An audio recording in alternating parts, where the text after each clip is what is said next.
Meine sehr verehrten Damen und Herren, herzlich willkommen hier in der URANIA. Welcome to the URANIA building, to our lecture series, Making Sense of the Digital Society.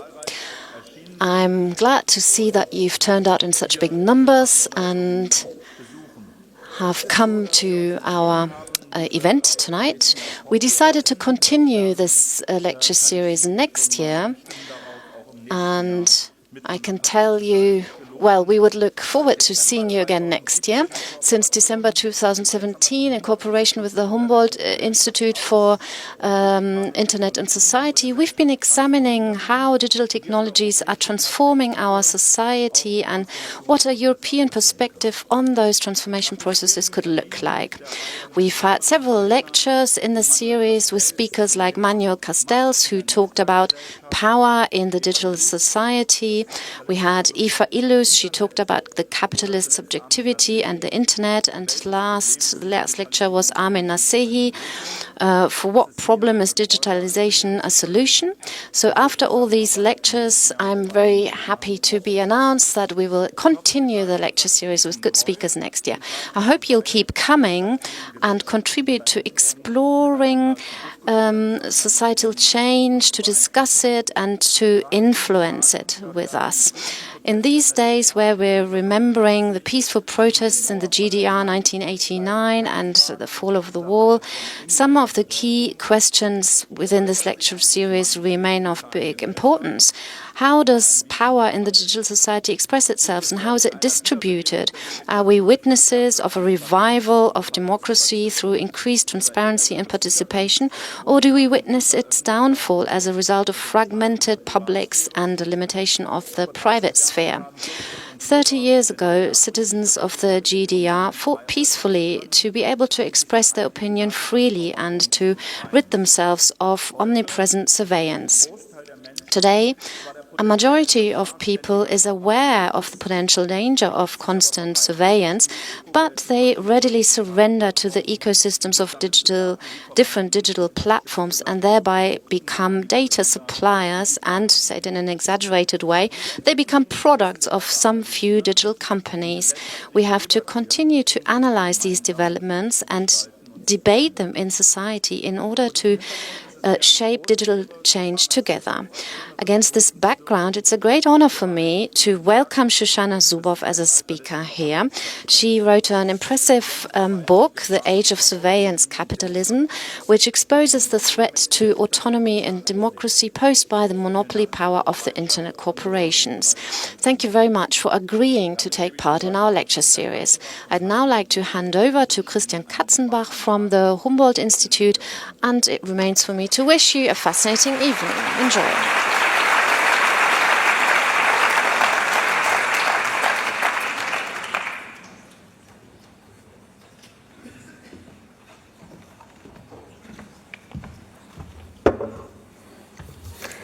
Good evening. It's my pleasure to welcome you all to this special evening. I do that in the name of both the Humboldt Institute for Internet and Society and the German Communication Association. This evening is special for two reasons. It is special, of course, because of our esteemed guest, Shoshana Zuboff, who is without doubt one of the leading critical analysts of our time. In her work, she scrutinizes the contemporary transformations of capitalism that profoundly change how we organize and live our social, economic, political, and private lives. With that theme and scope, she's the perfect speaker and highlight for a lecture series Making Sense of the Digital Society. We started this series almost 2 years ago with a lecture by Manuel Castells and have hosted since then almost a dozen exciting and prolific speakers. The series aims to foreground readings of the emerging digital society that address the big picture questions, but at the same time are based on rigorous empirical research. And you can see from her book that Shoshana surely has done her homework on that respect. These kinds of lectures, as we see today, seem to hit a nerve, given the turnout for each and every lecture, although today definitely constitutes a new high in that respect. Thus, I'm happy and grateful to see this series continue into the next year, in the third year. So thank you to the Federal Agency for Civic Education, namely Thomas Krüger and Sascha Scheier, for this wonderful cooperation and your support. But this evening is also special because it somehow also constitutes a first in this lecture series. Because this lecture today is not only part of the lecture series, it also kicks off an academic conference that takes place the next 2 days in Berlin.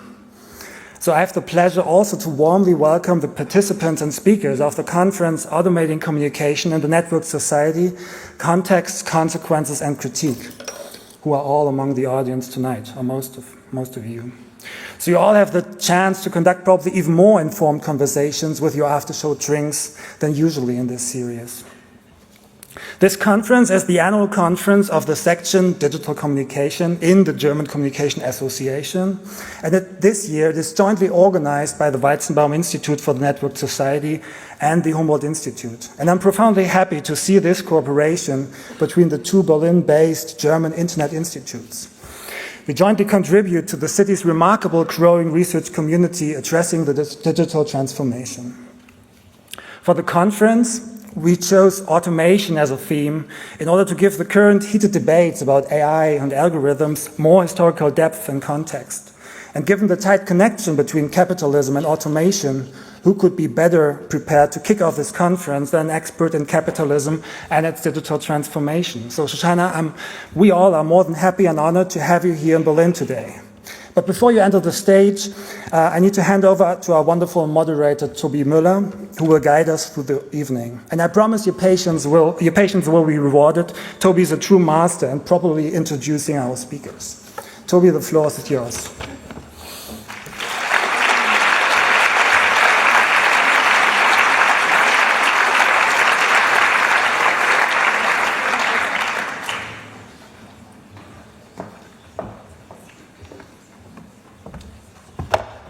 Don't get your hopes up too high now. Good evening, everybody. What a turnout. As much as I can see, you were all in my back. Now I can see a little bit better. So about a year ago, tonight's much anticipated guest thought she would be on the road for maybe 3 or 4 weeks, as she told me on the phone. It turned out to be much more. It has been 11 months, mostly away from home for her, due to the great success of her book, The Age of Surveillance Capitalism. But she will find the idea of home, as opposed to exile, in her writings too, as a space that is relatively safe from violence, exploitation, or powerlessness. She has asked that question of home or exile 31 years ago in her first book, In the Age of the Smart Machine, The Future of Work and Power. And today, she says, that work turned out to be the opening chapter in what became a lifelong quest to answer the question, can the digital future be our home? As you have heard, tonight's event is also part of the series Making Sense of the Digital Society. And of course, we have talked a lot about the impact of digital technologies on society. But we have also talked about a notoriously hard to define term. It's called capitalism, late capitalism, neoliberal capitalism, platform capitalism. This term is like a giant rock, or several giant rocks actually, rather amorphous, dark, and very hard to move for a train of thought to pass without difficulty, for a conversation to take shape. Tonight is the night where those two come together, impact of technology, capitalism, and take center stage. Because our guest has worked for several decades on how quite different forms of capitalism define the quality and shape the future consequences of said technological impact. Her increasingly warning voice was also heard in this country and given space accordingly by the late Frank Schirmacher, co-publisher of the Frankfurter Allgemeine Zeitung and head of its feuilleton, as we say here, in a mix of French and German, feature pages, art section. Both are but weak translations to convey the discursive power Schirmacher's paper had at the time. Her body of work is impressive, as is her career as one of the first women to get tenure at Harvard Business School. But after 11 months of hearing her CV read out to her every other night, she asked me not to do that and be a bit less formal. I find that very refreshing. Most of you have probably checked Wikipedia anyway, or, as I hope, have read her book. Speaking of refreshing websites, we're going to try out something new tonight in terms of audience participation. We're trying to get a little bit more focus and a little bit more diversity in gender and age when we actually converse here after Shoshana's talk, and it is a tool called Slido. May you please show us the slide, slido.com. You can type in your questions there. You all have the chance to vote those questions up or down, so we can guarantee that also other people are interested in your questions. And those questions will be read out to us by somebody from the Humboldt Institut for Internet and Society. We do have, I think, 2 microphones here on the floor, but as you can see, it'll be quite hard to pass around the microphone, and we don't really like to give out the microphone. So I think the 2 of them you get. I mean, if you don't feel comfortable with those devices, you do get the chance to ask that question, but it will be, it will be a minority tonight. So please try to use that tool. It's not part of the surveillance capitalist complex, I hope. It's actually something made for something quite different. And we are, very many tonight, so please, time is limited, no co-lectures or co-speeches, please. That, of course, should apply to me, too. So before our guest will take the stage, I will let others speak of her. Here's some praise about her book. The New York Times wrote, "Light on prescriptivist notions, Zuboff does propose a right to sanctuary based on universalist, if ever more threatened, humanitarian principles, like the right to asylum. But she's after something bigger, providing a scaffolding of critical thinking from which to examine the great crisis of the digital age. Through her, we learned that our friends to the north were indeed correct. Facebook is the problem, along with Google, Microsoft, Amazon, and others. This is the rare book that we should trust to lead us down the long, hard road of understanding." Quote end. The Guardian in London lists the book as one of the 100 most important of the 21st century. And London-based writer Sadie Smith wrote, "Zuboff is concerned with the largest act of capitalist colonization ever attempted. But the colonization is of our minds, our behavior, our free will, our very selves. Yet it's not an anti-tech book. It's anti-unregulated capitalism read in tooth and claw. It's really this generation's Das Kapital." And Naomi Klein, last but not least, said, "The hour is late and much has been lost already. But as we learn in these indispensable pages, there is still hope for emancipation." Klein therefore points out the remedy section, so to speak, which will play a certain role tonight, I think. But we are not going to hear an abstract of the Age of Surveillance Capitalism, the fight for a human future at the new frontier of power, but actually are going to get a glimpse of ideas of her next book with Cambridge that will focus on the epistemic inequality produced by surveillance capitalism and why this is a threat to democracy. I'm extremely pleased she is with us tonight. Please welcome Shoshana Zuboff.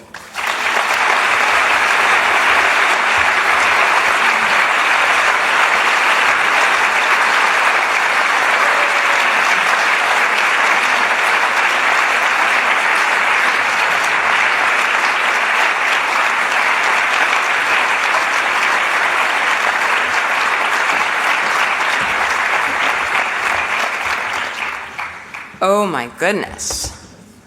Thank you so much for that beautiful introduction, Toby, your appreciation of that work. I'm so grateful. And thank you, Christian. Thank you, Thomas. What a wonderful night this is for me to be here in Berlin to talk about this work. Toby mentioned my friend Frank Schumacher, and I do want to dedicate my talk tonight to Frank. It was through Frank that I became introduced to Berlin and fell in love with Berlin. And I feel like there's a piece of my heart that lives in this city and always shall. So I'm so excited. Of course, wish he could be with us tonight, but I'm so excited to finally be here and being able to share this work with you. So there are a few things that I want to do tonight. I want to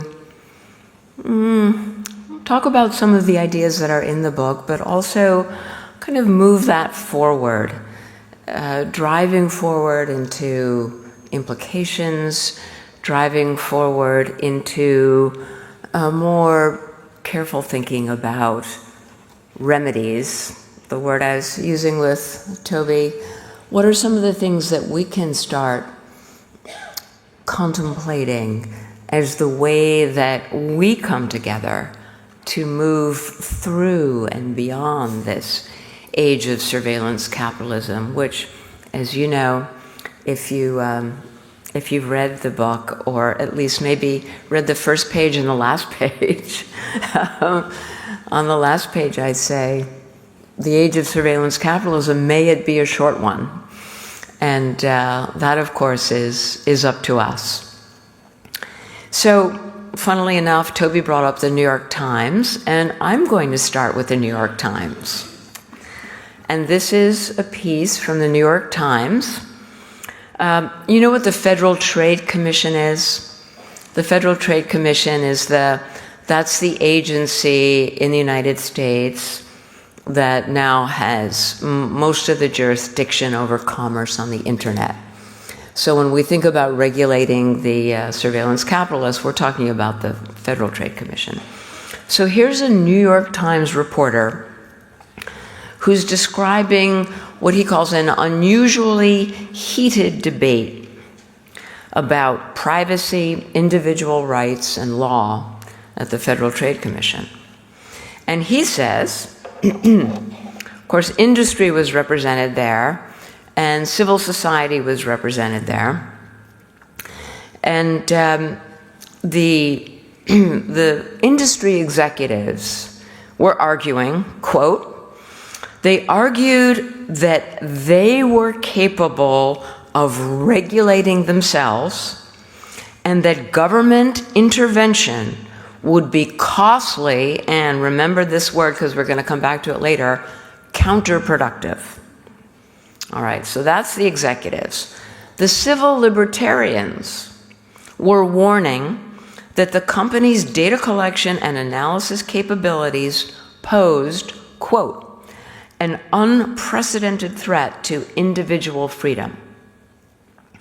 Then there was another advocate there, someone else from a civil society organization, and this is what he said, quote, we have to decide what human beings are in the electronic age.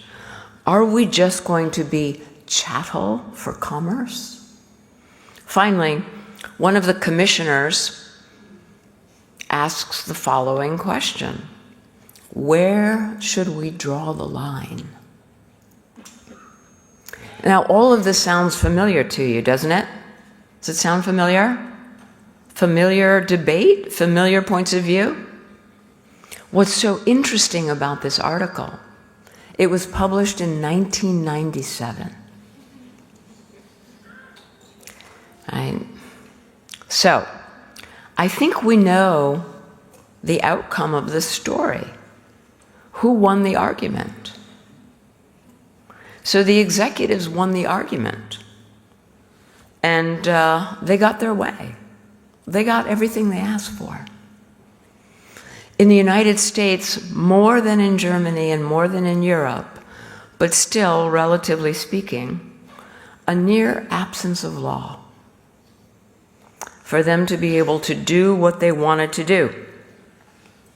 Surveillance capitalism is the fruit of this victory, of a battle that already those battle lines were drawn in 1997 at the dawn of the internet. So, what is surveillance capitalism? It rests on the discovery that private human experience was to be the last virgin wood available for extraction, production, commodification, and sales.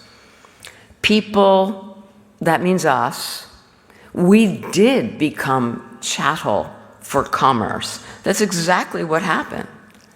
And the results are shaking democracy to its core. They're transforming our daily lives. They're challenging the social contracts that we've inherited from the Enlightenment, and indeed threatening the very viability of human freedom, just as was predicted. Under siege though it may be, the only possible remedy for all of this is democracy. And that's why we're here tonight, of course. So I think about it this way a little bit.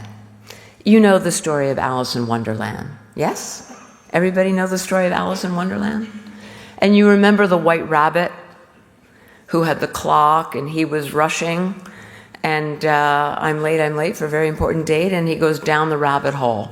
Well, the way I think about it is 2 decades ago, we were all Alice, and we encountered the white rabbit, and he was rushing down his hole, and just like Alice, we rushed after him. We followed the white rabbit into Wonderland.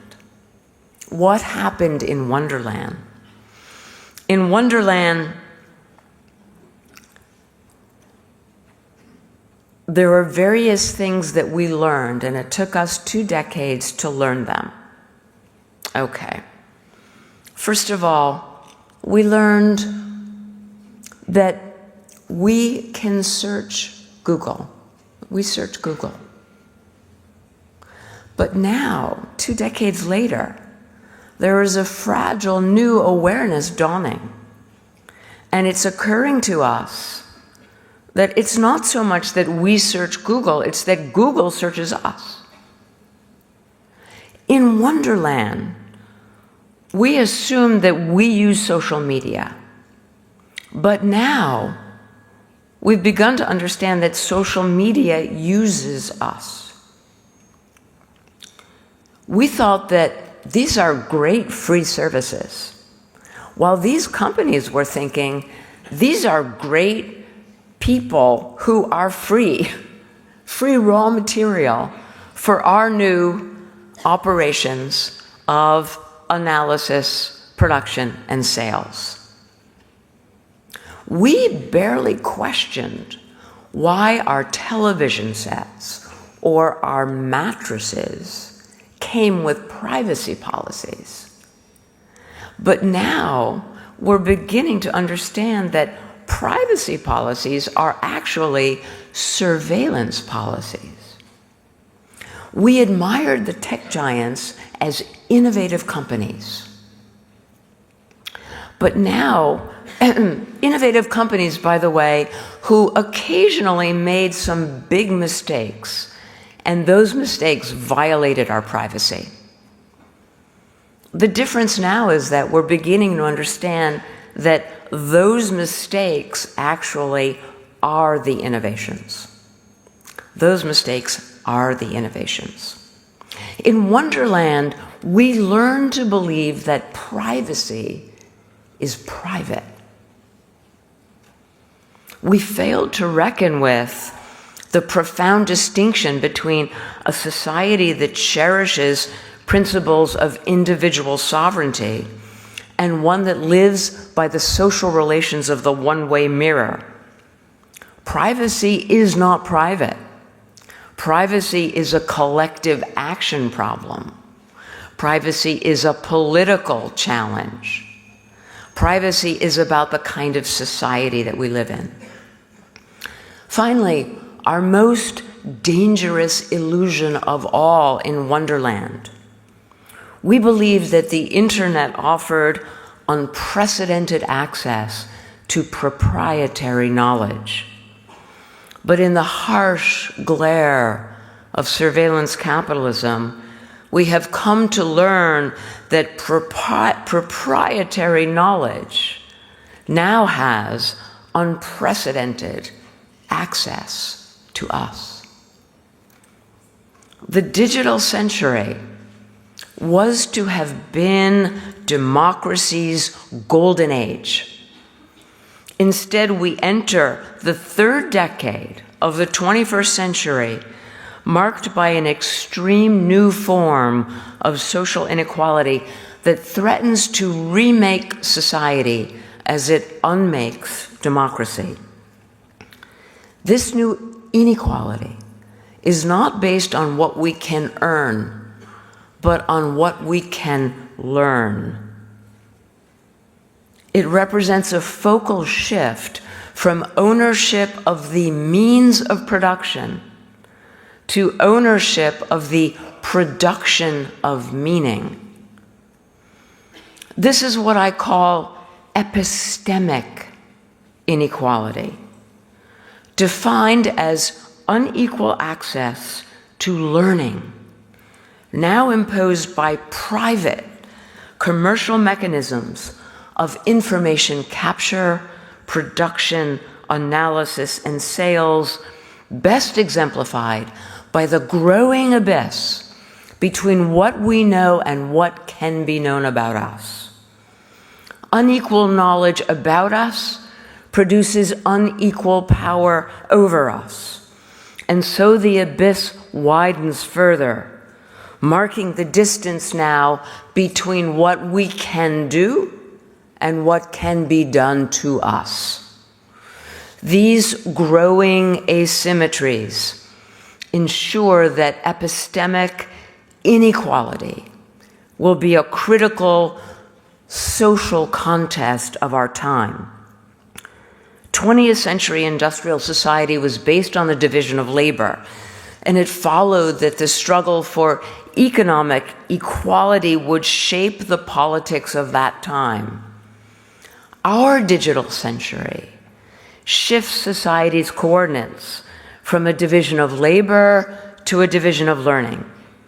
And it follows that the struggle over access to knowledge and the power that is conferred by such knowledge will shape the politics of our time.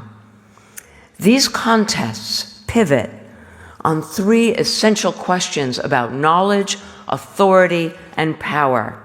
And these frame the fight for epistemic rights and epistemic justice. Three questions. Who knows? Who decides who knows? Who decides who decides? The answers to these questions will determine the fate of equality after Wonderland. All right, let's talk a little bit about surveillance capitalism, because this inequality is forged in the backstage operations of surveillance capitalism. It's one-way mirror operations, engineered for our ignorance, wrapped in a fog of rhetorical misdirection, euphemism, and mendacity.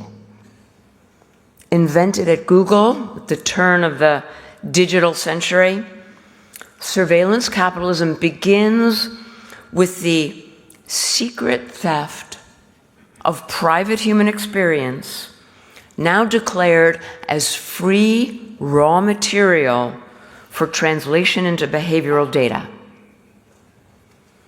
These flows of behavioral data are conveyed now through complex supply chains, devices, apps, third parties, into a new kind of factory, computational factories, called artificial intelligence, machine intelligence, where the data are manufactured, as occurs in all factories, manufactured into products.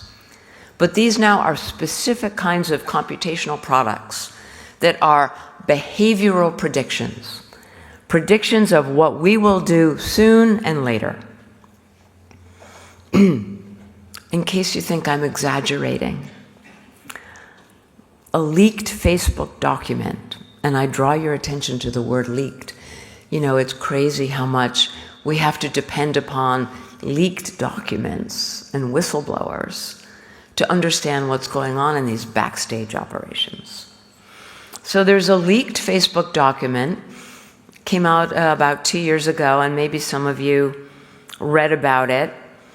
It's a document about Facebook's computational factory, which they call their, quote, prediction engine. All right, so they're describing what happens in this artificial intelligence hub. And they note that their machine intelligence, their AI hub, is now capable of ingesting trillions of data points every day. And that the company is now able to produce 6 million predictions of human behavior each second. Right? That's what's happening inside the factory.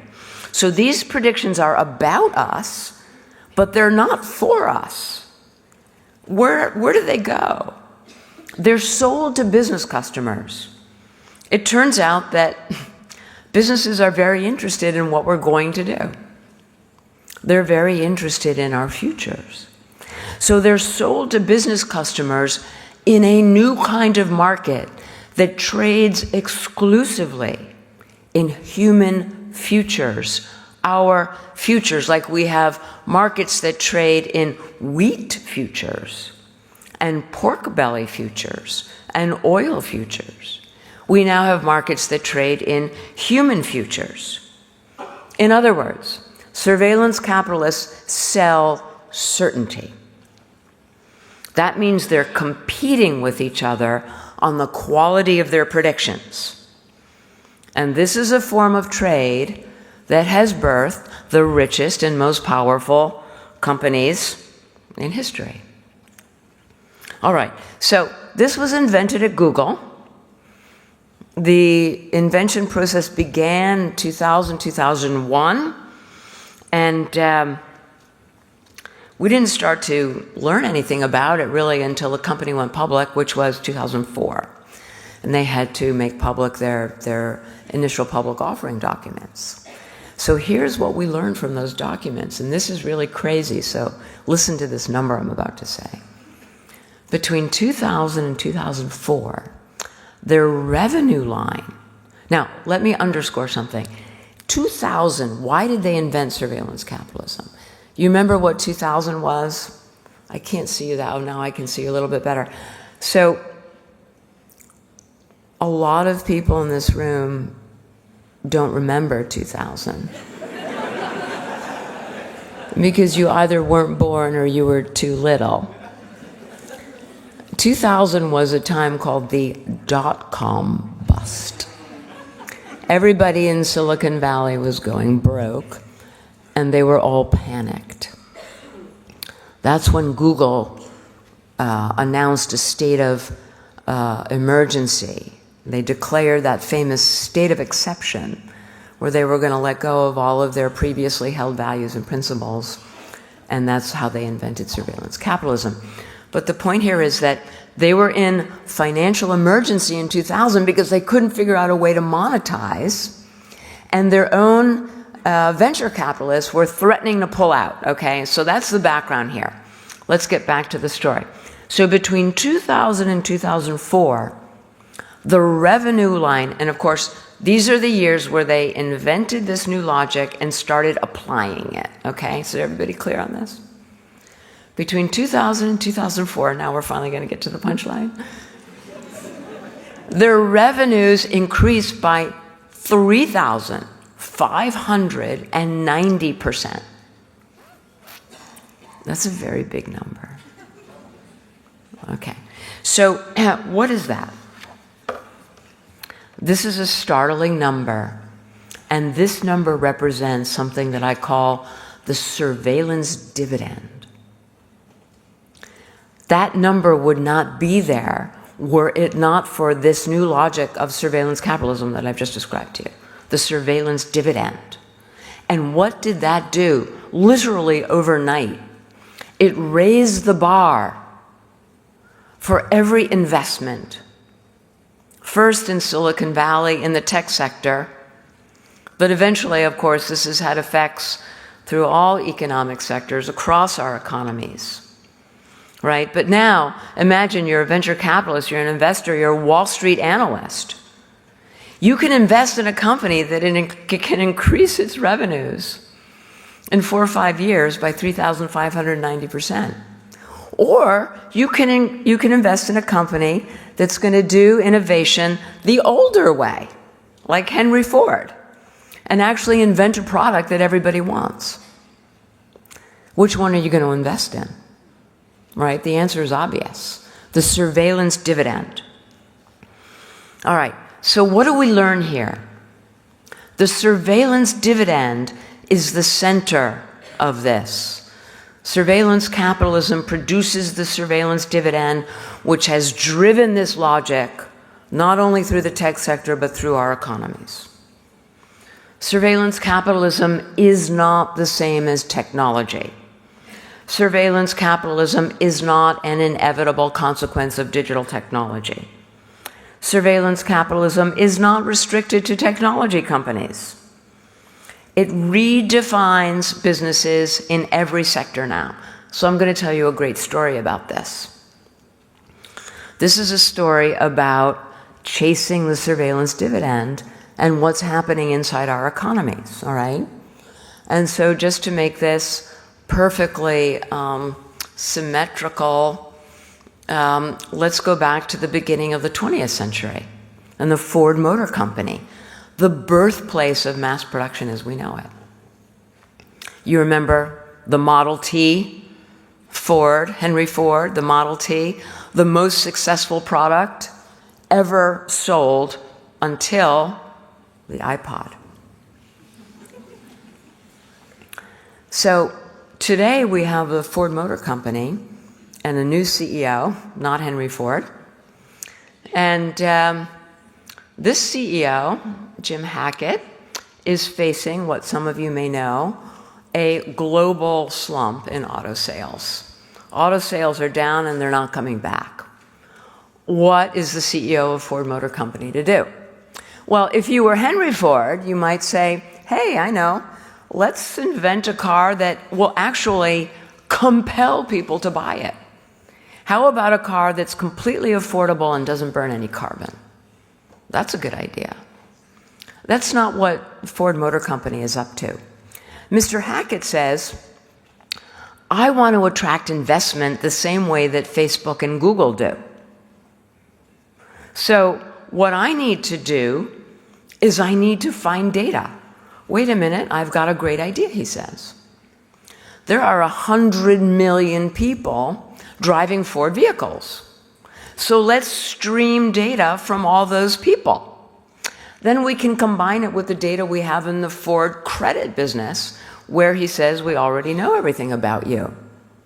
Now we have a data set, we have data flows that are on a par with Google and Facebook. Who would not want to invest in us? Chasing the surveillance dividend. No more cars, he says. Now we have a transportation operating system. Chasing the surveillance dividend. And here's what a Wall Street analyst says about it. Listen. This is a great idea, he says. Ford could make a fortune monetizing these data flows. They won't need engineers. They won't need workers. They won't need factories. And they won't need dealers. Pure profit. It's pure profit. They can make a fortune. Okay. So you've got the picture now. We're following the money. Follow the money. That is the whole point here. An economic logic, human-made. Let's follow the money and see where it leads us. You ready? Yes? All right. So to follow the money, what do we have to do? We have to look at the competitive dynamics inside this kind of marketplace. Remember what kind of marketplace it is? It trades in human futures, right? What are the competitive dynamics in this kind of marketplace? I know this is Berlin and you're not used to audience interaction. I'm an American, what can I say? I want to hear from you too. I have to know that you're hearing me. I have to know that you're with me. All right. So we've said surveillance capitalists sell certainty. So they're competing on their predictions. So let's reverse engineer these competitive dynamics and see what we find. Well, number one, everybody knows an AI needs a lot of data, right? Everybody knows that. So the first thing is economies of scale drives them toward totalities of information. We need data at scale. Okay, that's an easy one. Competing on scale is good but not good enough, because eventually they realize, hey, you know what? We need a lot of data, but we also need varieties of data. I just wanted to mention that I have some very nice bottles of water here, but they're not open. So now I have to do this in front of all of you. And you are going to see how completely hopeless I am. Oh, God, I've got to do this well. Please, please let me do this. Oh, I did it well. Okay, good. All right. Excuse me 1 second. I'm going to get a glass.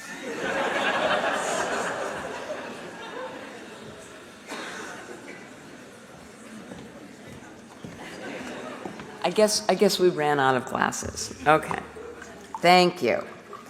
All right. As you can tell, I kind of have a cold, so. Ow. Water is good. All right. Okay.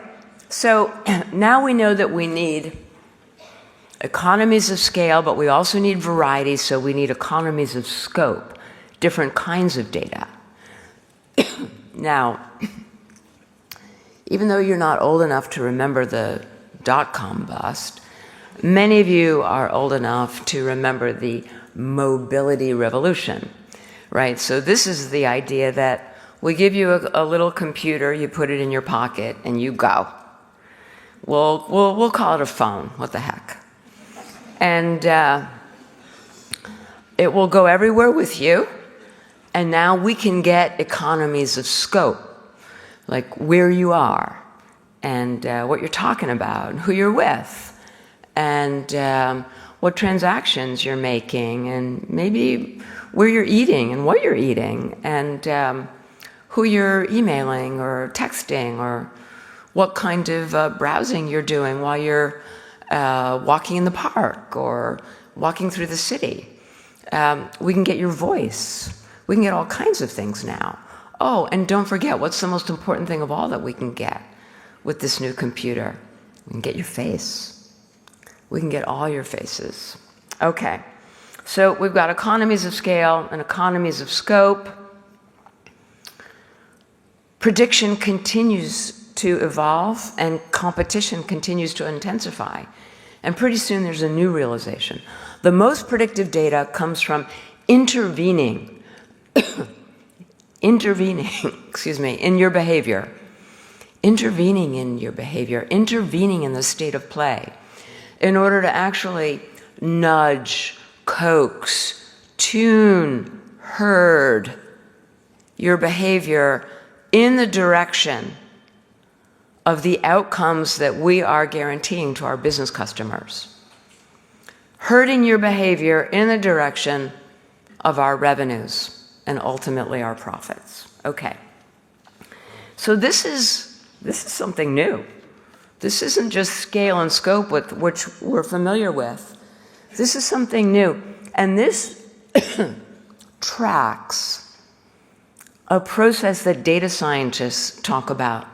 They talk about the shift from monitoring to actuation. And that shift is a point in systems management where you have so much information about that system that the information cascades over a tipping point. And you have so much information that with that cascade, you can begin to remotely control the system. So you now know so much about it that you can remotely control it. That happens in the management of machine systems. Wait 1 second. All right. But now the idea is how do we make this work in the management of human systems, monitoring to actuation. Okay, so the idea now is we've got to figure out how to do this. This has never been done before at scale, automated at scale. So this is what I call economies of action. Economies of scale, economies of scope, familiar. Economies of action. How do we automate, remote control human behavior at scale? All right. Now, this is a whole new experimental zone. This is something that has never been done before. It's hard to learn about it because, as I said at the beginning, these are backstage operations. But it turns out some of these experiments are hiding in plain sight, and we can learn something about it. So one of these, something that you probably read about, now I know you're old enough to know about this, the Facebook, what they call their massive scale contagion experiments. So they did published one in 2012, another one in 2014. The first one was to see if they could change people's voting behavior, not necessarily who they voted for, but just to get them to go vote rather than not voting at all. The second one was to see if they could change people's emotions, make them happier or sadder. So when the researchers wrote up these experiments, both 2012, 2014, they celebrated two findings. Number one, we now know that we can manipulate subliminal cues and social comparison dynamics on Facebook pages to change real-world behavior and emotion. We know we can do that. Number two, we now know that we can do this while bypassing user awareness. It's undetectable. They never know that we're doing it. That's what makes successful economies of action. Why? Because awareness is friction. Friction is expensive. If I know about it, I might refuse. I might look for a way to hide. I might look for a way to camouflage. So awareness is friction. Awareness is the enemy. These kinds of systems have to be designed to bypass awareness. Okay, great. Contagion experiments. Now we're on to an even more sophisticated zone of experimentation. And this one I am certain that you know about. How many people in this room went out in the streets of Berlin and played Pokemon Go with your friends and family? Come on, audience participation. You can be honest, we're all friends here. Oh, don't be shy, I know this isn't true. I know you're not telling the truth. Right. All right. Well, did you know that Pokemon Go came from Google? Did you know? So, is that because you read my book? So, Pokemon Go was incubated in Google. Now, of course, Germany was famous for being the first country to contest Street View, right? And Pokemon Go was invented by the same guy who was the boss of Street View, who was the same guy who invented Google Earth. Before that, it was called Keyhole, and it was invested in by the CIA before Google bought it. So this is a man, John Hanke, who has a long history how to fill the supply chains, on their way to the new factories. So this man, John Hanke, had a little shop inside Google. It's called Niantic Labs, and that's where they incubated these new augmented reality games, including Pokemon Go. When they brought it to the market, of course, they distanced themselves from Google. Niantic Labs became an independent little company and brought it to market that way, so no one would know that this came out of Google. Turns out that when you were playing Pokemon Go, you were actually playing a little game within a bigger game. All right, so let's go back to the first round of surveillance capitalism. What was the first really, really successful prediction product? Okay, that was the click-through rate. Because the click-through rate, we think of it as a click-through rate, but actually just you only have to think about it for another couple of seconds, and you realize that the click-through rate is a computational fragment that's predicting a piece of human behavior, right? And of course, what were the first markets in human futures? That's where these click-through rates were sold, these predictions were sold. So that first market, insanely lucrative market in human futures, was called online targeted advertising. And it's still insanely lucrative. However, we now see that same structure now juxtaposed, translated to the real world. In Pokemon Go, Niantic Labs had established its own human futures markets. So they had business customers, not online, but in real life, like McDonald's and Starbucks, the real shops, the real establishments, or Joe's Pizza and Harry's Bar. So they had these businesses paying them not for guaranteed click-through, but for guaranteed footfall. People's real feet falling on the real floor of real places. Guaranteed footfall. And so the idea with Pokemon Go was how to use gamification, the rewards and punishments of gamification, in order to herd people through the cities to the places where their feet were guaranteed to be. Right? So that's another phase in the work of economies of action and figuring that out. Now, here's another phase. Comes a little bit later, and now we're back at Facebook. And this comes from another leaked document, this one written by Australian Facebook executives. And, well, I don't know if they were Australian. Let me put that another way. This was written by Facebook executives, written for its Australian and New Zealand customers. I've always kind of assumed that the executives were Australian, but I don't know that for a fact. Okay, so this is a report that is selling its business customers on the following idea. We have so much information. Now remember, monitoring to actuation. We have so much information on 6.4 million young people, high school students, college students, and young adults in Australia and New Zealand, that we can now predict their emotional state on a daily and weekly basis. We can see their emotional cycles across the 7 days of the week, and we can predict where they are going to be in this emotional cycle.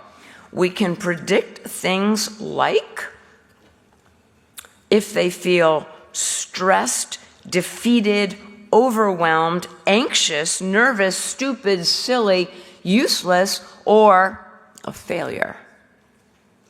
And with these predictions, we can alert you to the exact moment of maximum vulnerability when, if you send a message that contains a confidence boost, you will be successful. So, for example, let's imagine that you have a sexy black leather jacket to sell. Well, we can tell you when to sell it, how to sell it, what to say in your message, and by the way, make sure they know you're going to sell it on a Thursday night because that's when they're most anxious because the weekend is about to appear. Tell them that you can have it delivered for free to their door the next morning. Throw in a little price discount, and we can guarantee you success. All right, so that's another phase, economies of action. monitoring to actuation. Finally, we're seeing the next phase unveil itself now, literally as we speak. Some of you who follow smart city developments might know that just the other day, the officials in Toronto made some decisions about how Sidewalk Labs is the subsidiary of Google/Alphabet that specializes in its smart city work. You know that they used to call it the Google City, but they don't do that anymore. They call it the Smart City. Smart City, they're trying to get the waterfront area in Toronto to rebuild as a Google City. And this is a dynamic that's been going on for a couple of years, become very contested with many citizens getting involved. And just the other day, some of these officials in Toronto actually made a very good decision and curtailed the development of this plan substantially. But the key point here is that when you look at the documents behind this Sidewalk Labs proposal, and in fact, just last week, the Globe and Mail found some secret documents that really hadn't been reviewed by the public, and finally made them public. And it's fascinating what you see there, because all of these documents, if you read them with what we've just been talking about in mind, these are documents that are a clear declaration of epistemic dominance and the intention to use that dominance for behavioral modification at scale. I'm not going to go into the details, but you can trust me on that. All right, so you know, sometimes I hear people saying to me, you know, Shoshana, I mean, take your point, but really businesses, advertisers, commerce always try to persuade people. You know, always try to change people's behavior and get them to buy something that they didn't want to buy. So really, Shoshana, there's nothing new about this. And of course, that's true. There is nothing new about our desire to persuade each other to do things that we might not have otherwise done, or maybe to do things that we don't even want to do. There's nothing new about human persuasion. But let's not lose our bearings. Because what is new here is that at no other time in history have the wealthiest private corporations had at their disposal a pervasive global architecture of ubiquitous computation, able to amass unparalleled concentrations of information about individuals, groups, and populations, sufficient to mobilize the pivot from the monitoring to the actuation of behavior remotely and at scale. This, my friends, is unprecedented. What is this new power?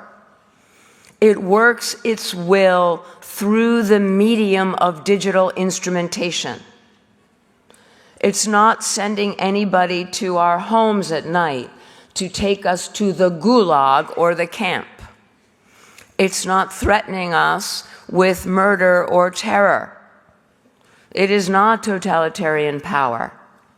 But it is a new and unprecedented form of power, just as totalitarianism presented itself as a new and unprecedented power in the 20th century. This new power is what I call instrumentarian power. It works its will remotely. It comes to us secretly, quietly. And if we ever know it's there, it might actually greet us with a cappuccino and a smile. Nevertheless, it represents a global means of behavioral modification and is the engine of growth for surveillance capitalism. Okay, so here we've now climbed a mountain. We've climbed the mountain of the division of learning. And we've peeked inside the fortress, into the AI hub, into these backstage operations. And what have we found? A frontier operation run by geniuses, funded by immense amounts of capital. Are they solving the climate crisis? Are they curing cancers? Are they figuring out how to get rid of all those plastic particles that now even are detectable in the Arctic snow? No, they're not doing any of that. Instead, all of that genius and all of that capital is dedicated to knowing everything about us and pivoting that knowledge to the remote control of people for profit. I don't like that. This is how the age of surveillance capitalism becomes an age of conquest. So, you know, we're meant to sleepwalk through all of this. We're meant to be ignorant. This is engineered for our ignorance. Mark Zuckerberg says privacy is the future. Very confusing.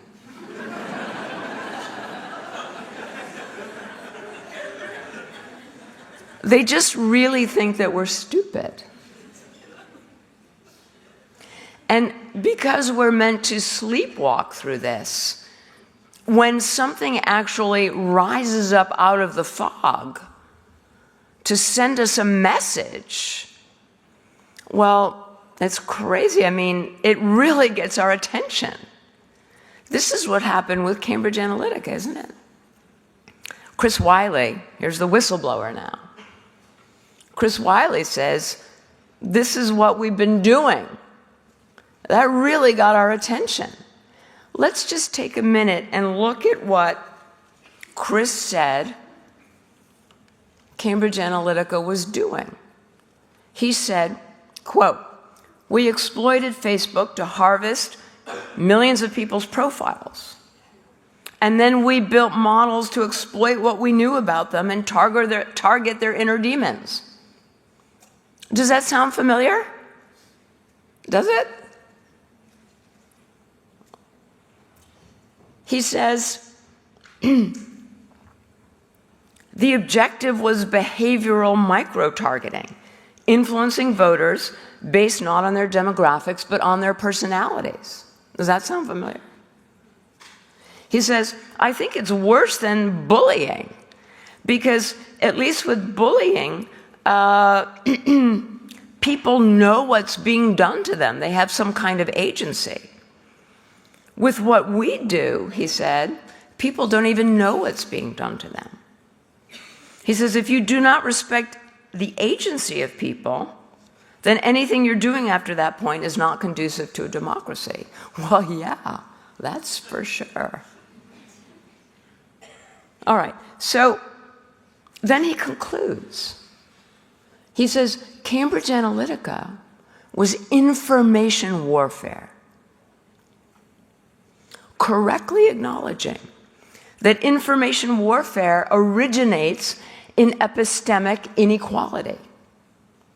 Information warfare is impossible to prosecute without that information dominance, that information advantage.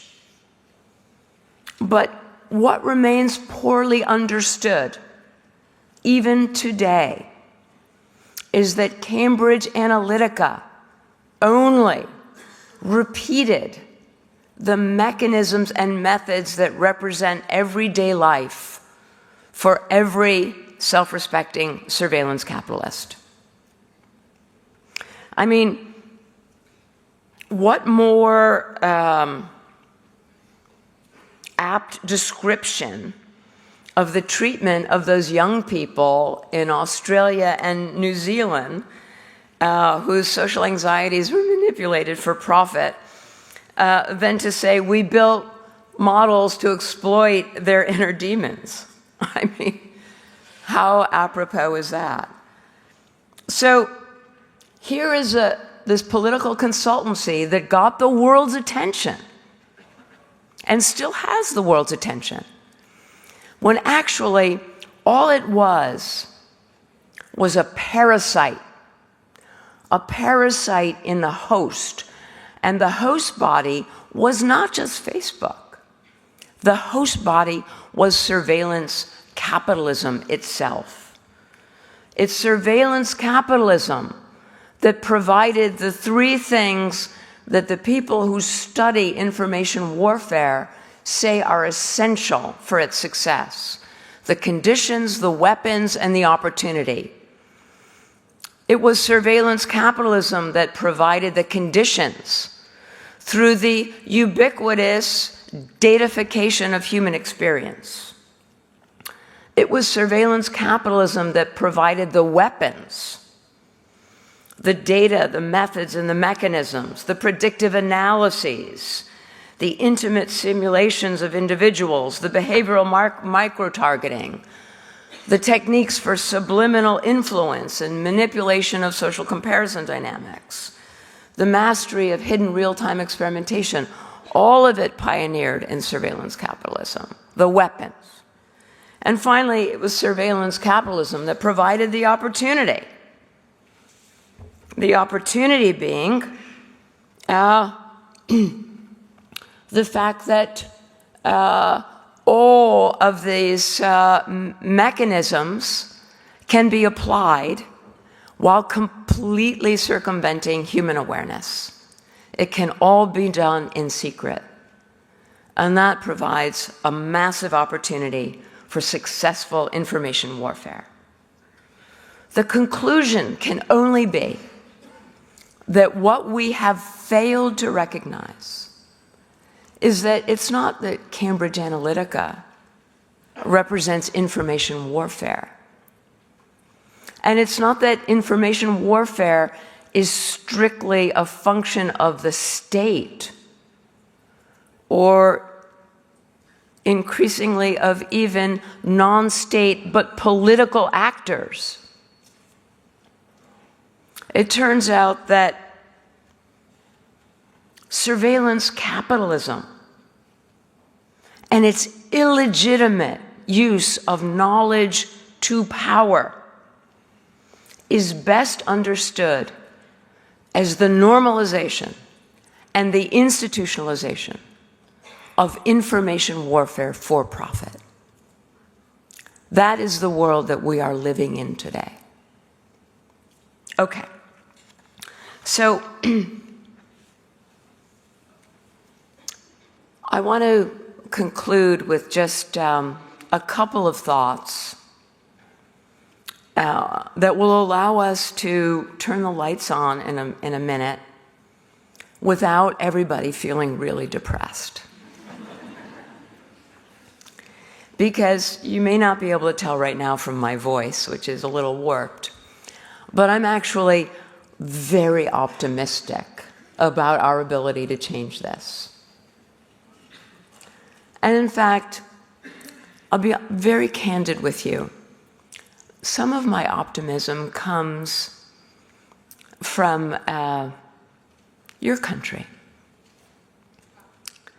Some of my optimism comes from seeing how the generations in your country and in this city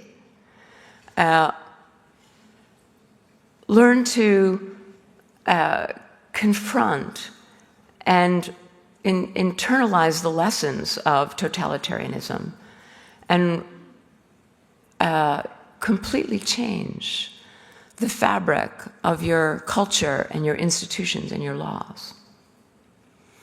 And I have so much respect for that. And I think it reminds us of a larger pattern here, which is that as democratic societies, we have confronted grave problems in the past and we have overcome them. We ended the Gilded Age. We overcame totalitarianism. And in fact, we have used the levers of our democracy in order to ensure that the post-war world became a prosperous world for ordinary people. That the post-war world was the age of the middle class, and that capitalism and market capitalism could actually promote and itself be strengthened by democracy. And that was part of the legacy of the post-war years. So now we're living in a time when we understand that privacy is a collective action problem. And we have to look now to only one source for remedies here, and that source is democracy. That means law, and that means new regulatory paradigms. And when we're talking with Toby, we can get into more details on this, but I want to call your attention to at least two things that I think are immediately important, and once we start talking about them and begin to get used to them a little bit in our imaginations, they won't sound as strange as they might sound when I say them right now. The key thing that confronts us here is to interrupt the incentives for the surveillance dividend. We essentially need to outlaw the surveillance dividend. Once we do that, we open up the competitive space for the thousands and hundreds of thousands and indeed millions of young people, entrepreneurs, companies who want to produce digital products and services that will address climate, that will address our real needs, that will cure the cancers that plague us, that will do all of the things that we once expected from the digital. But they will be able to do them without having to compete on the surveillance dividend. That's what we need. So, two things I want to suggest. One is that we interrupt supply, and the other is that we interrupt demand. By interrupting supply, I mean that the illegitimate, secret, unilateral taking of human experience for translation into data should be illegal.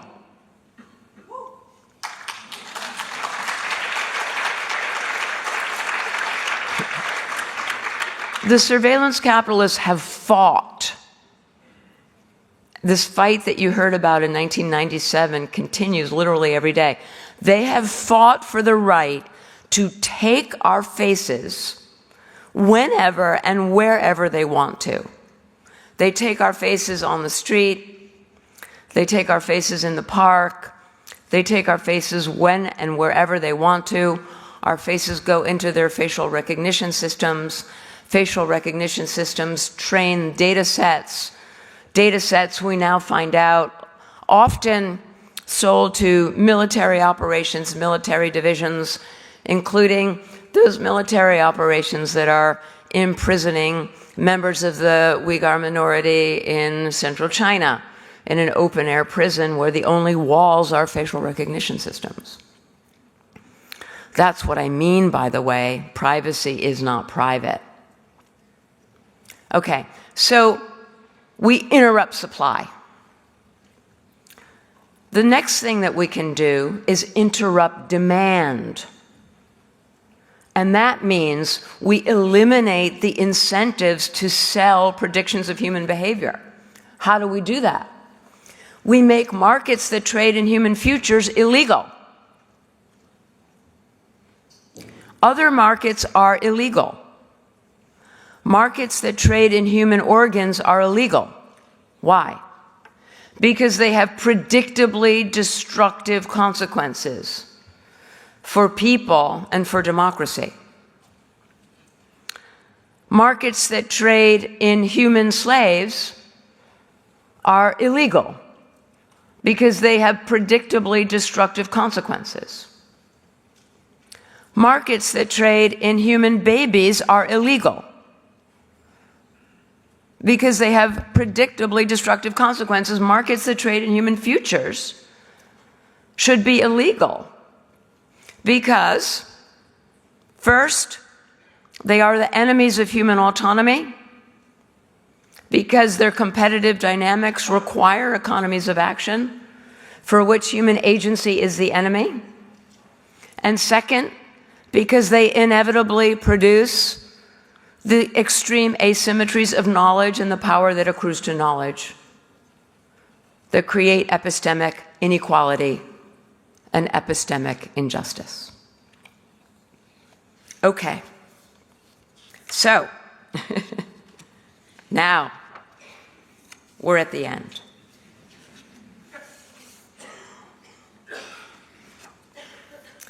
What do I want to say to you?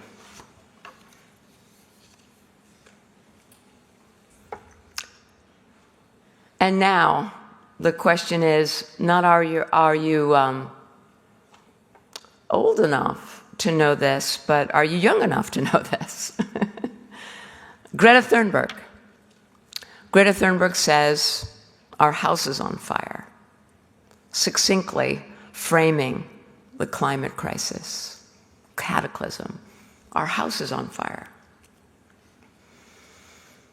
So I'd like to suggest that global warming is to the planet our house, what surveillance capitalism is to society, our home. Not only is our house on fire, but our home is on fire. This fire, though, is not kindled in the implacable physics of the climate crisis. It's kindled in a human-made logic, a human-made economic logic. Anything that humans make can be unmade. All we have to do is decide, like the Berlin Wall. You decided, and ultimately it came down. Surveillance capitalists are rich and powerful, but they are not invulnerable. They have an Achilles heel. Do you know what that is? They fear law. They fear lawmakers who are not confused and intimidated. But ultimately, they fear you. They fear citizens who are ready to demand a digital future that we can call home. Thank you.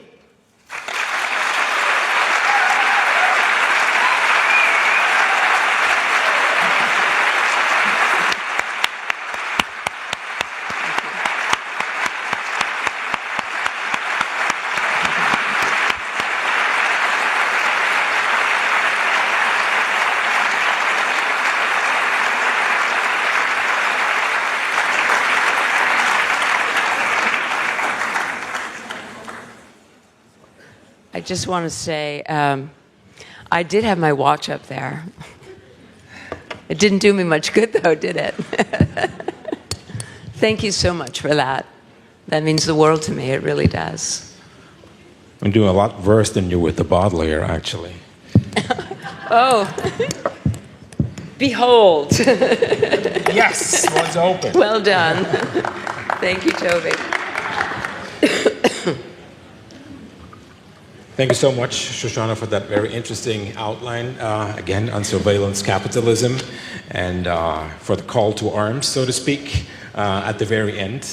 And I would actually like to start this conversation by referring once again to the city we're in.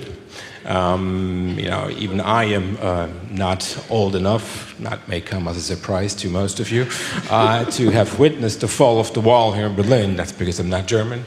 I was in another small European country. But,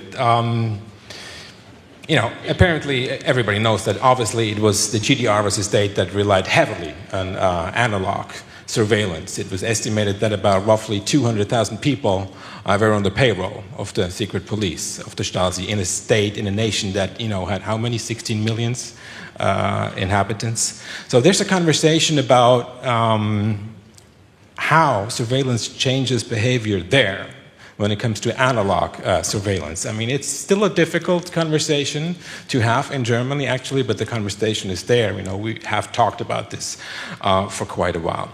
In terms of speech, public movement, action taken, action not taken, things like that. But I'm wondering, 2013, after the Snowden leaks, after that story broke, you know, all over the world, is there much of a widespread discourse on how mass surveillance changes, modifies our behavior, actually, you know, commodifies our traces of the behavior? What do you think? In what ways has surveillance capitalism already changed our behavior so far? Because I don't hear a lot about that. Well, I mean, I think it's, yeah, it changed our behavior, and probably, you know, I think maybe the younger we are, the younger one is, the more one's behavior is likely to have been changed, and the less one has any possibility of even knowing that. So we can see changed behavioral patterns, but it's, you know, it's not necessarily within the self-consciousness of a young person that their behavior is goes unnoticed, is changed. But you know, this kind of entrapment in the psychology of adolescence. I write about the life of the hive. You know, the idea that we're living in a way that is so hyper-attuned to one another. And it appears to be that, you know, young people really have been drawn into this kind of operation so profoundly. But there's that interesting age group. I love talking to university students, probably some people in this room. I had a really moving experience. It was late 2017, and I went up to visit, do some lecturing and teaching at King's College, Ontario, up in Canada, in Kingston. And my favorite thing is being with undergraduates, you know, college students. And we had this wonderful conversation about Erving Goffman. You remember Erving Goffman? You know, a great social theorist of the mid-20th century, presentation of self in everyday life. And Goffman, you know, part of that group, like Stanley Milgram, you know, the great studies that came out of the war and the post-war environment. And Goffman talked about the presentation of self, and he wrote about this idea of backstage. And, as, you know, essentially he said, like, if you don't have a backstage, you're going to go crazy. Because backstage is where you get to be yourself, and you get to replenish yourself. And that's where everyone's just hanging out. No one's judging anybody, and so forth. And without backstage, you go nuts. And so this group of students, it was a big class, and they had been reading these theorists like Goffman. And I said, well, everything we're talking about that you do on Facebook and so on, curating your persona for different audiences and so forth, isn't that just 21st century Goffman? Isn't that just presentation of self in the digital world? So there was a debate about that. And then this young woman began to speak. Her name was Helen, and she was feeling and thinking in real time. And she began to speak, and she said, it's not the same. And I've just realized it's not the same, because we have no backstage. There is no place I can be that is backstage. This morning I was walking across the campus and I thought I was backstage, lost in my own thoughts, and I looked up and I saw somebody over there with their phone taking my picture. There's no backstage. And the whole room, it was a big room, not quite as big as this, but it was one of those big classes. Everybody went quiet. Photography is a very interesting example to talk about privacy, actually. I think the notion of privacy that I think is so central to a lot of your arguments you're making. The mistakes are the innovation, you said at the beginning of your talk, and that's of course an invasion of privacy, or meant at that time, I think, an invasion of privacy. Now, if you look at that a little historically, that's what I mean with press photography in the late 19th century, right, which led to a canonical text. Of course, you know it in the history of privacy laws, The Right to Privacy by Samuel Warren and Louis Brandeis. At, when was that? 1819, actually, in the Harvard Law Review. The philosopher Raymond Geuss, professor emeritus at Cambridge, tells the story who had actually inspired this nowadays canonical text when it comes to the right of privacy. You're telling all my good stories. Well, the story went like this, that the wife of, I think it was Samuel Warren's wife, it was a rich society lady. And I think Warren himself was very upset about this. He was very upset about this, right? That press reporters actually sort of invaded or reported on the parties he or his wife or the two of them threw together. So it was a very concrete instance, actually, that led to this canonical text. Nowadays, people post the pictures of their parties, free of will. I mean, nobody forces them to do that. So what I want to get at, historically, in other words, privacy is a very unstable concept, as we can see now when it comes to photos. But what about today? Do you think we can frame a universal concept of what privacy is? How would you describe that? What would mean privacy today?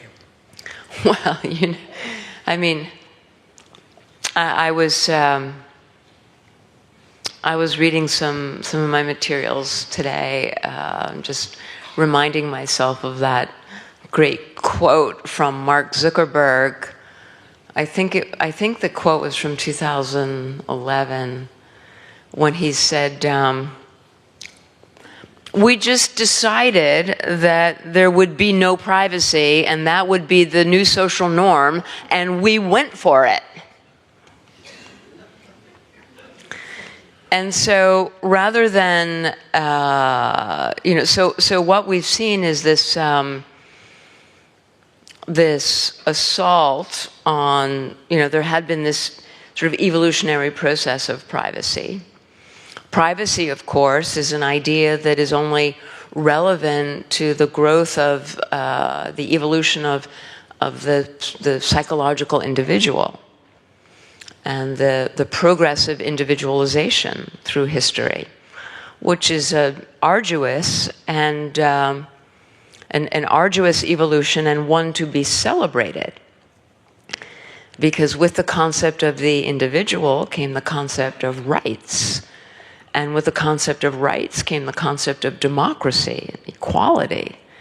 So privacy is part of this nest of values and sensibilities that are so essential to the way of life that is associated with the growth and the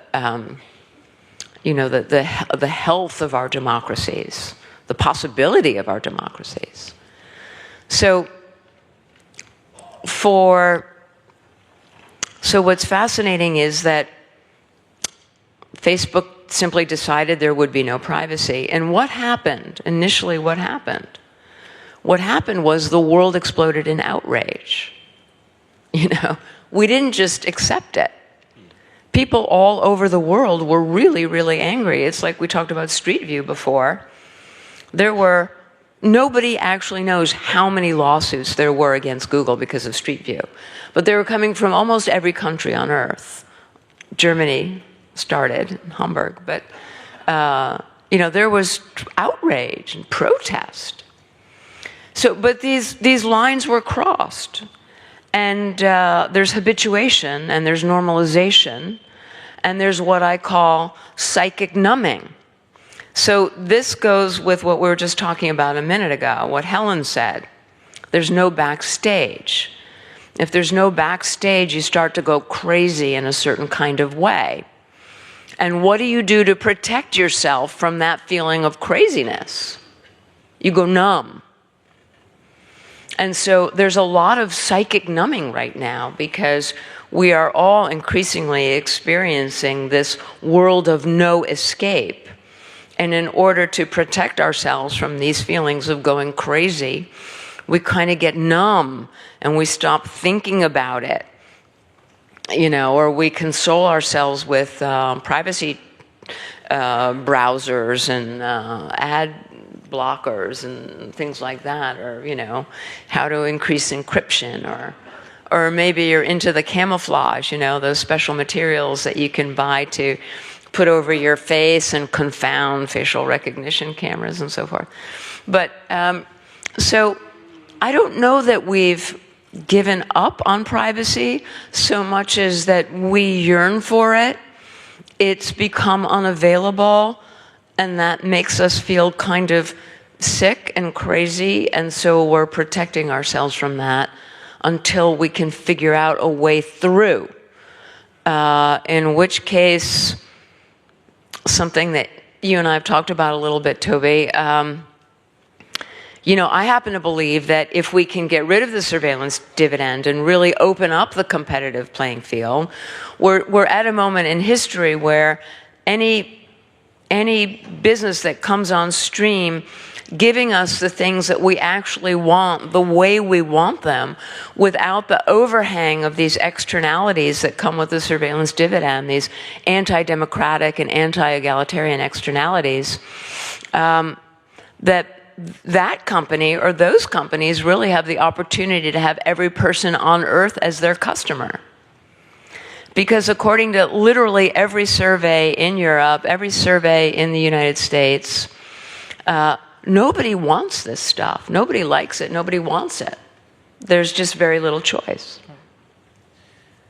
You mentioned that, you know, 20 years ago, we thought that the internet was going to be about empowering the consumer now, right? And now we ended up as, you know, we're in the era of the end of the consumer, as you put it in the book, I think. The end of the consumer being the raw material for the profit. Other people call it labor even. It should be, you know, another concept. But what I'm interested is for now, for the moment before we open this up to you in the tipping point. What happened in the evolution of, say, managerial capitalism to distributed capitalism and then advocacy-oriented capitalism and made, you know, that fight loose?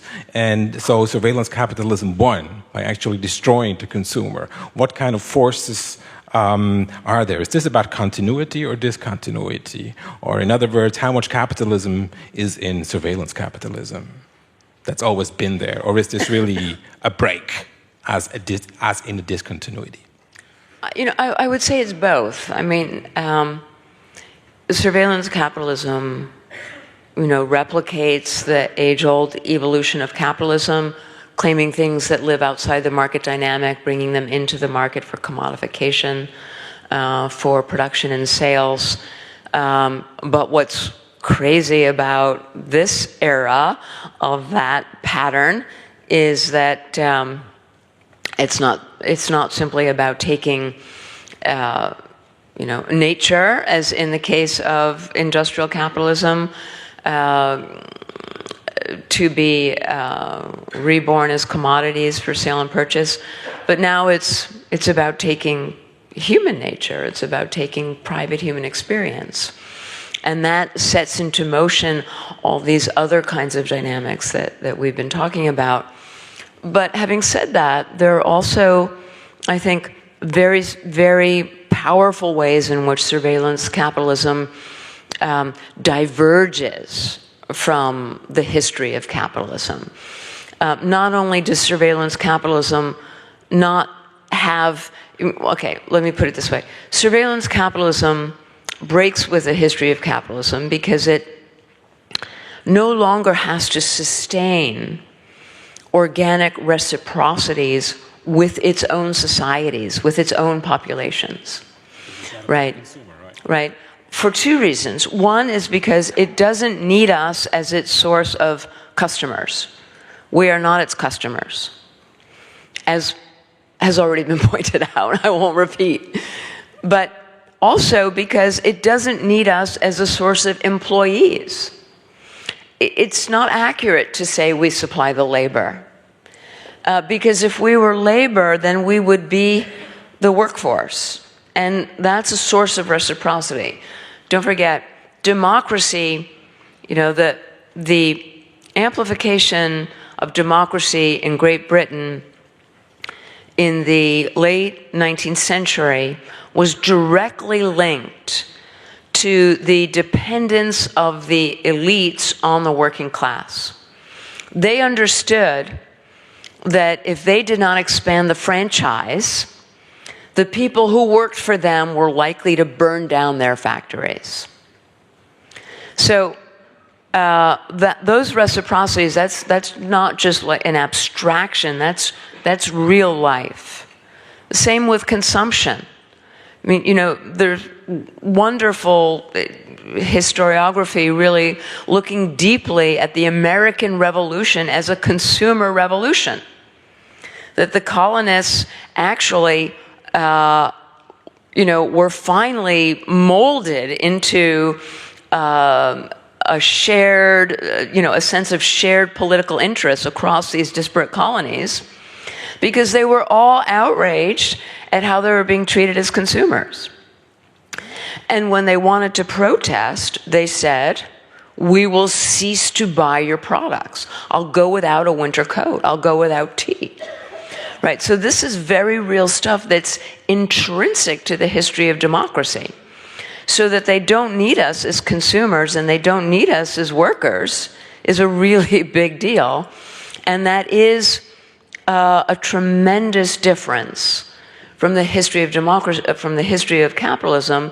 And I think a key reason why, you know, democracy and capitalism have found a way to cohabitate. Especially, you know, from the late 19th and especially in the middle of the 20th century.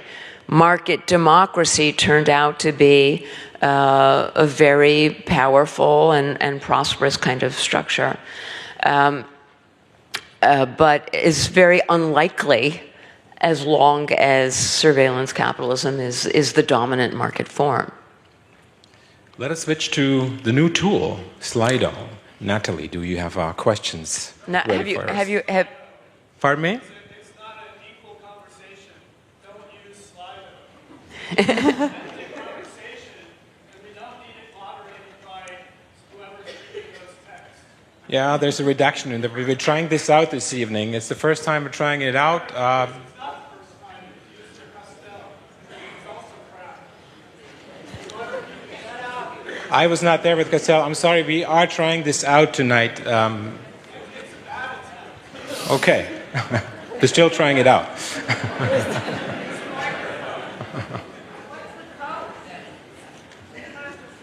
I'm going to put the slide up. Okay, All right. where's Natalie? Should we start with the questions from this tool? We have received more than 150 questions, so we kind of had to put thematic blocks on them. And one of them...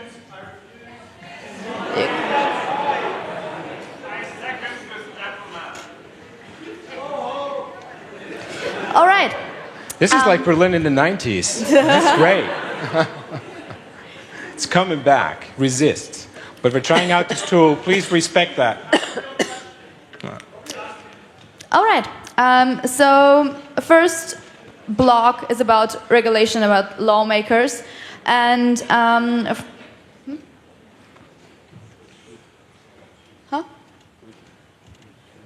Can we go on? Okay, great. So, for example, should big tech companies be broken up as Elizabeth Warren proposes? Is this a viable way forward? And on the other side, what policy should the EU put in place to limit the power of companies like Facebook and Google? So, which regulation forms can be used for that? Okay, well, great question. So glad you asked. 150 questions. I think we're going to have to get our sleeping bags out. So, you know, when we talk about antitrust law, these the whole body of anti-competitive behavior and legislation. So that was a very fertile and creative legislative period to invent antitrust law. You know, it didn't happen like that, as I'm sure many of you realize.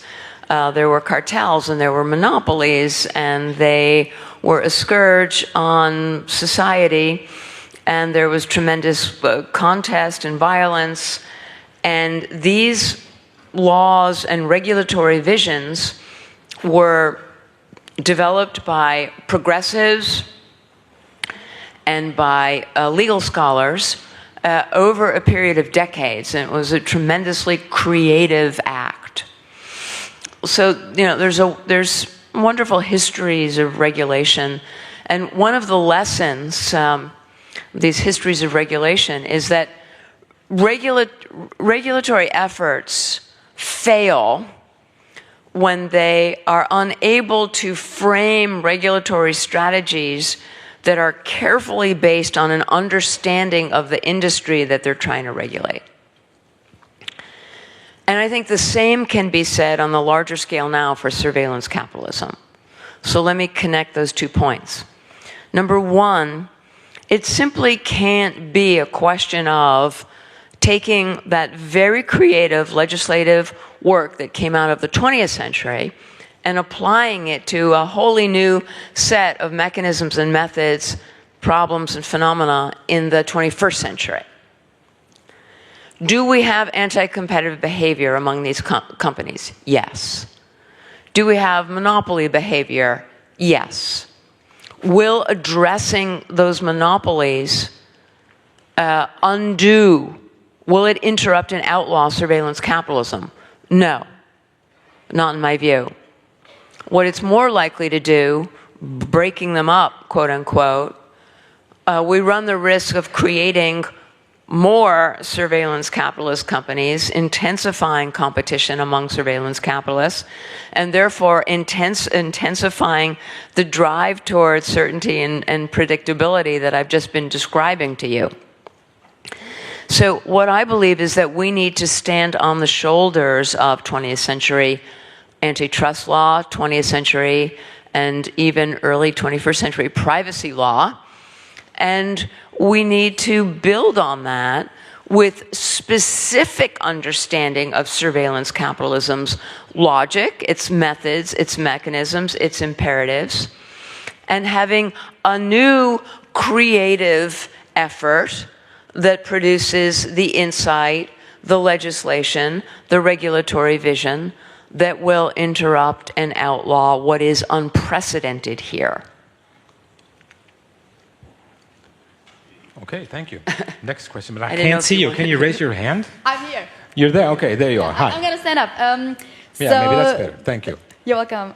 The second block is about more in the what can we personally do to combat these threats. For example, Anonymous asked which actions we can take to make sure we are not entirely influenced by such companies as Google and Facebook. And also on a more personal level, which actions do you personally take to minimize the data you provide to tech companies? Well, you know, I've argued that privacy is not private. So there are a couple things here. One is my personal view is that withdrawing from such a dependency and enmeshment in these systems will give you a better life and better mental health. even before the rise of the digital, I was never the kind of person who was very attuned to the others, and I certainly would avoid the amplification of that kind of dynamic that we see now in the online milieu. So I think we can do things for ourselves by withdrawing and by not being so dependent on these systems, not being so mediated. I do believe in eye contact, and I do believe in actual recognition, and I do believe in being in the presence of trees and things like that. So, but what does it mean privacy is not private? Does it mean that we have no power as individuals? No. It means that our real challenge as individuals now is political. So to say that privacy is a collective action problem means that, friends, we need new forms of collective action.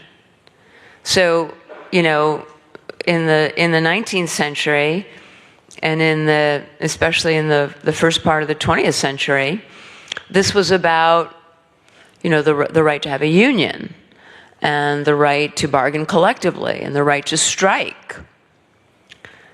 It was about making sure that children didn't go to work when they were 7 or 13. But they went to school or they were with their families because that was consistent with the aspirations of a democratic society. So what are the forms of collective action that will define our challenges in our time? So collective action means that we need to discover ourselves not as anonymous users, which is their name for us, but rather as citizens of democratic societies with shared not only economic, but political and social and psychological interests.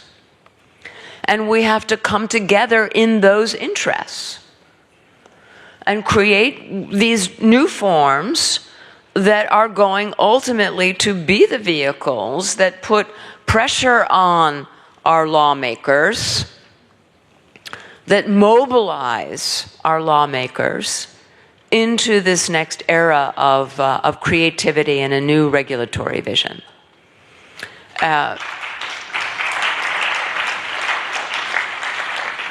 So we have work as individuals, and that work is coming together to create these new movements. And these will be movements defined by the fight for epistemic justice. Thank you.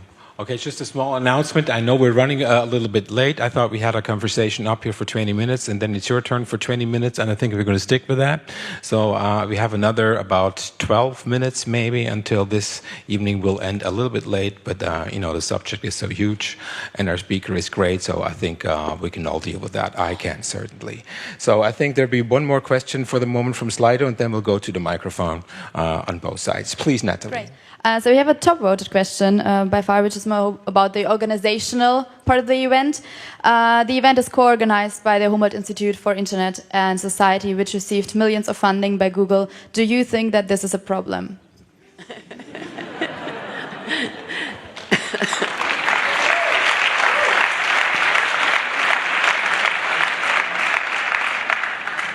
Absolutely.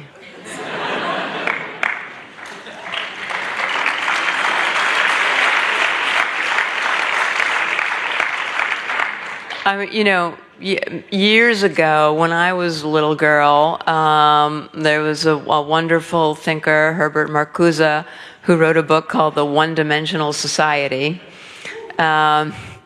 People don't really read it that much these days, but I recommend it. You read it? So this is our version of the one-dimensional society. You know, Google's out there whitewashing itself in every way imaginable, including, if you look at the list of Google fellows year after year, it's all kinds of people who are from civil society institutions that should be dead set against Google.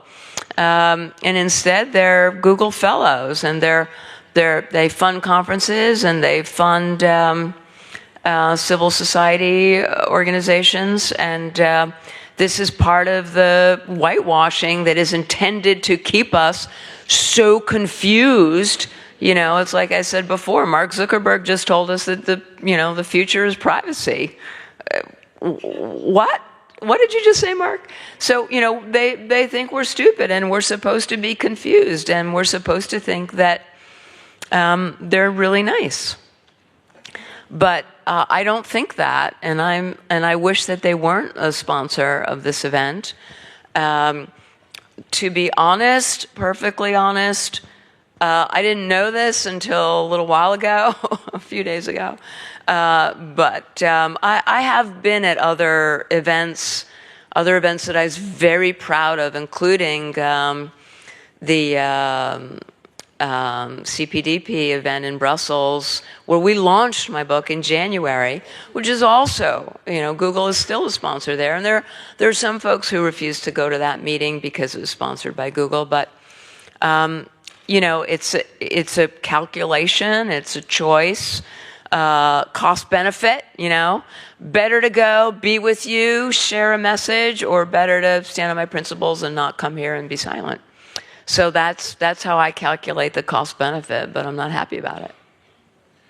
I just maybe have to say something to that. I'm not on the payroll of the HIIG, so to speak, but I work for them.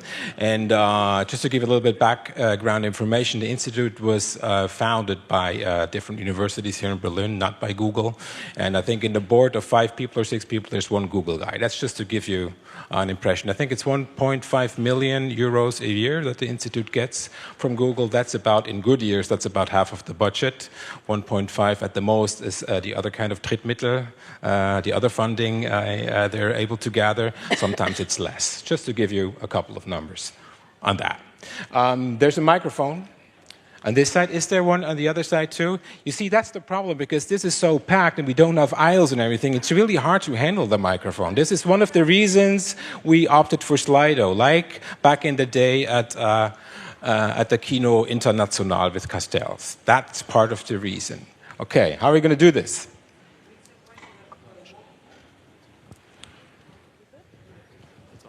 It's on. Hi.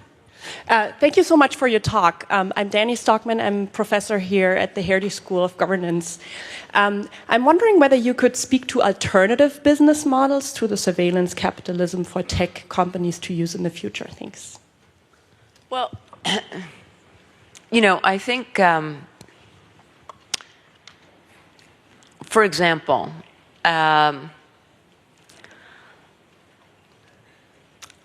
I think it could be, you know, possibly quite useful to have some of the devices that are characteristic of what people call a smart home. Manage energy efficiency and communicate with distant family and make sure old folks are safe aging in their homes and all these things. So there were folks in the early 2000s who were developing these models of a smart home. And when they did that, they were drawing schematics of how it would work, and it was a closed loop. It had devices in the walls that were generating information, and all that information was channeled to the occupants of the home, who received it on a little wearable computer, and it was a closed loop. Then you fast forward to 2017, a very interesting legal analysis of one Nest thermostat. Nest, smart home devices. Now, it was bought by Google. Now there's no more Nest. It's all Google Home. One Nest thermostat, these legal scholars figured out, if you're even just a casually vigilant consumer, and you install one thermostat, they recommend you review a minimum of 1,000 privacy contracts. So I don't think we have to look that far for business models. The problem is that without the surveillance dividend, it's going to be very hard to monetize a refrigerator that's not secretly sending data to my health insurance company, right? Just like Ford Motor can't figure out how to make money without streaming data from the folks driving his cars, right? And that becomes the basis for revenues and profit. I think if we could actually see our way to eliminating that overhang, the business model is the least of our problems. I have at least 100 messages in my inbox out of several hundred every day that are people who are working on great ideas. This piece of technology, this kind of product, this kind of service, that's not surveillance capitalism. How do I do it? How do I get it funded? I don't think we have any problem with business models. The question is making space in the competitive landscape so that business models can get the funding and the capital that they need to sustain. Thank you. I think we got one more question from the floor. Yes. My name is Rafael. I was actually Danny's student, and I used to be a Google Fellow, but I swear that I'm not defending any sides. I work for civil society nowadays, and we look into the impact of social media around elections in the world. So not only Europe, but in Asia and Africa, many countries. Yeah. And what is interesting to see is that the decision to counter the risks of each election is basically a PR campaign. So you're going to, of course, invest a lot of money in the US, in Brazil, in India, because they're big democracies, and the effects of any bad PR will go to the company, but they don't look into other countries that are smaller or smaller markets. So basically you have this asymmetry of a very, like an US-based company deciding which democracy values more than others, basically. So in that sense, my question goes in two ways.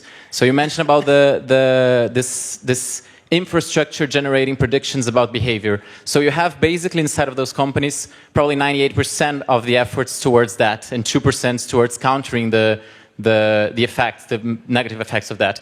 First of all, regulation is enough to really solve this if you consider this global scale of companies. And second of all, how can you really make sense of this rising global inequalities in terms of democratic standards? I wanted to ask more, but it's fine. Thank you. Okay, that last part got a little smushed together. Like the idea that like some democracies value more than others, and how do you make sense of? Well, Liz, what's your name? Raphael. What? Raphael. Raphael. I love that name. That's my son's middle name, Raphael. Look, if they were choosing to look out for democracy in India and Brazil, they didn't do a very good job. So if that's what we get when they're actually trying to do something, then, you know, I don't buy it. I mean, all they had to do was intervene in WhatsApp in Brazil, and it's clear that the outcome would have been different, or at least I think there's compelling evidence to suggest that the outcome would have been very different. So I'm not sure that they're really looking out for democracy anywhere on that part of your question. What was the other part of your question? Oh, yeah. What was the other part of your question? What? Oh, yeah. So, look, this is where I'm talking about regulatory vision and creativity for a new era. So we're talking about a war now between computational governance and democratic governance. The computational governance side says democracy is too slow. Democracy limits innovation. Democracy can never keep up. And the democratic side says You bet democracy's slow. Slow is good. Slow means we're deliberating and we're creating some kind of consensus. And the idea that democracy is bad for innovation, that's some kind of really crap piece of propaganda that was actually invented by J.P. Morgan in the late 19th century. J.P. Morgan loved to say, capitalism doesn't need law. We've got the law of supply and demand, and we've got the law of survival of the fittest. We don't need any more laws. So the idea that law is somehow, bad for innovation, bad for business, that's just an old piece of propaganda that's just been recycled. The idea that market actors should be completely free, that maybe has had a certain amount of merit when Adam Smith was writing, because when Adam Smith was writing, the hand really was invisible. Not for long.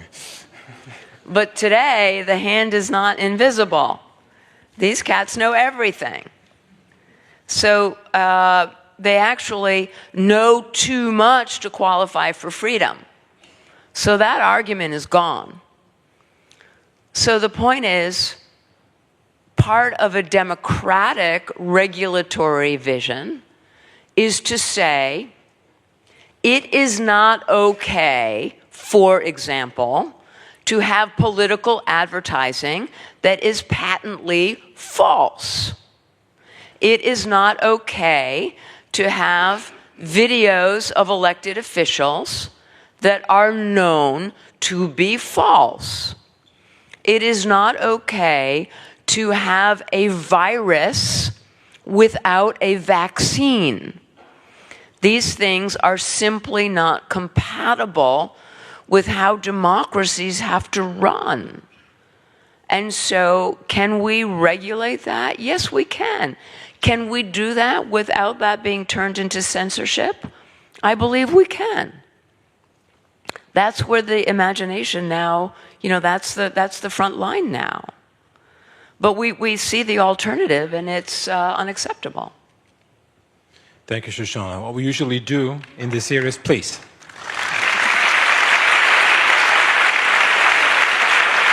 We're not quite done yet.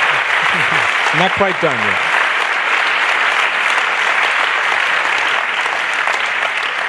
What we usually do at the very end in this series is ask about the European perspective. Because probably in Germany there's the NetzdG, the Network Enforcement Act, that goes colloquial by the name of the Facebook law. Basically make it easier to force platforms to remove hate speech, for instance.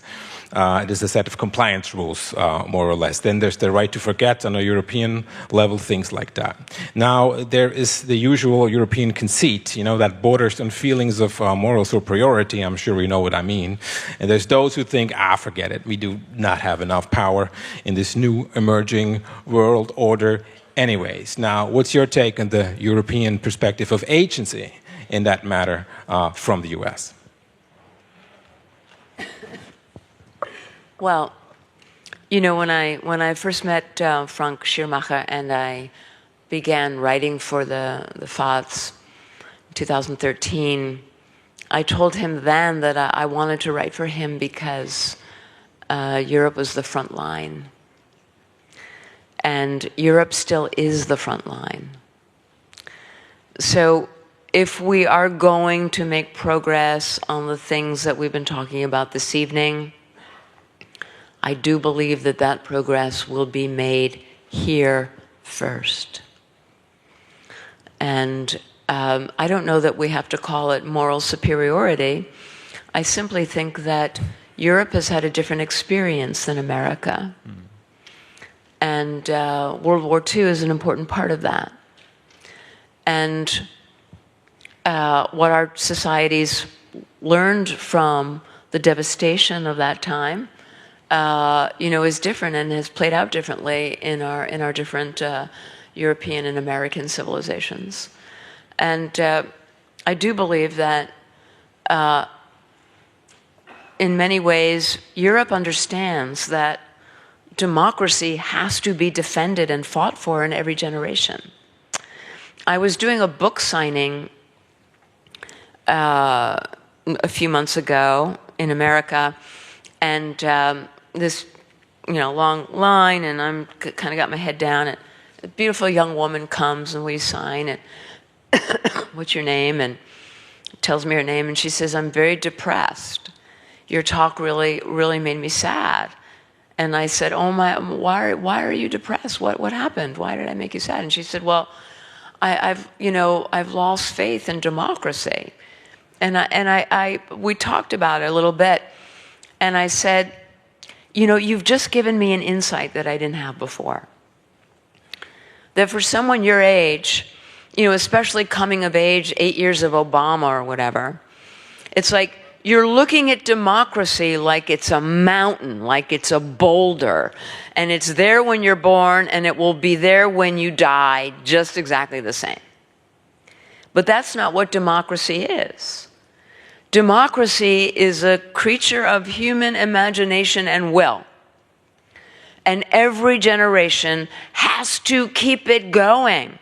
It's like the kids, before there were toys, kids would throw a hoop, and then you had to run over the hoop and to make sure it didn't wobble and fall over. Well, democracy is like that hoop, and you've got to run after it and make sure it doesn't wobble and fall over. It's everybody's responsibility in every generation. And I think that Europeans have learned that in a way that perhaps Americans have not had to learn it in the same way. I mean, my father learned it, but I'm not sure that Americans have had to learn it generation after generation in the same way. So I do think that Europe has a unique vantage point, and that Europe has been and will continue to be the vanguard in this work. And that's an important reason why I've been so committed to this work in Germany and in Europe. I didn't know I was fishing for this, but it's sure nice to hear. So thank you, Shoshana Zuboff, for being with us, despite your illness, despite your cold. Thank you for being with us. Shoshana Zuboff.